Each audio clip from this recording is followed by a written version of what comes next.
നമസ്തേ, സുപ്രഭാതം. എല്ലാവർക്കും നല്ലൊരു രാവിലെ. ഞാൻ ശ്രീരേഖ. ഇന്നത്തെ മോർണിംഗ് മന്ത്രം എന്താണെന്ന് നോക്കാം.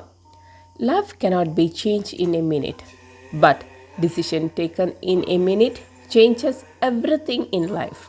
Always stay calm before you decide. പലരോടും ഞാൻ പറയുന്ന ഒരൊറ്റ കാര്യമാണ്, നമ്മുടെ മൈൻഡിനെ നമ്മൾ കൺട്രോൾ ചെയ്യുക. വേറൊരാൾക്ക് കൺട്രോൾ ചെയ്യാനായിട്ട് വിട്ടുകൊടുക്കരുത്. ഇമോഷൻസിനെ നമ്മൾ കൺട്രോൾ ചെയ്യുക. വേറൊരാൾക്ക് നമ്മളെ ദേഷ്യപ്പെടുത്താനോ സങ്കടപ്പെടുത്താനോ വിട്ടുകൊടുക്കരുത്. എന്തുകൊണ്ടാണ്? നമുക്ക് നമ്മുടെ ലൈഫിനെ ചേഞ്ച് ചെയ്യാം, അല്ലേ? വേറൊരാൾ വന്ന് നമ്മൾ ലൈഫിനെ ചേഞ്ച് ചെയ്ത് കഴിഞ്ഞാൽ ശരിയാകുമോ? ഇല്ല. നമുക്കൊരു മിനിറ്റ് കൊണ്ട് ലൈഫിനെ ചേഞ്ച് ചെയ്യാൻ പറ്റില്ല. പക്ഷേ നമുക്ക് ചേഞ്ച് ചെയ്യാനുള്ള കാര്യങ്ങൾ, ഡിസിഷൻ എടുക്കാൻ നമ്മുടെ കയ്യിലാണ്. മടി പിടിച്ചിരിക്കാതെ ആ ഡിസിഷൻ എടുത്തിട്ട് നമ്മളിനി ചേഞ്ച് ചെയ്യാൻ തുടങ്ങുക. അതിന് ഒരുപാട് മെത്തേഡുണ്ട്.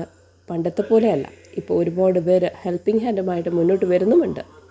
So do it, enjoy the day, be happy always.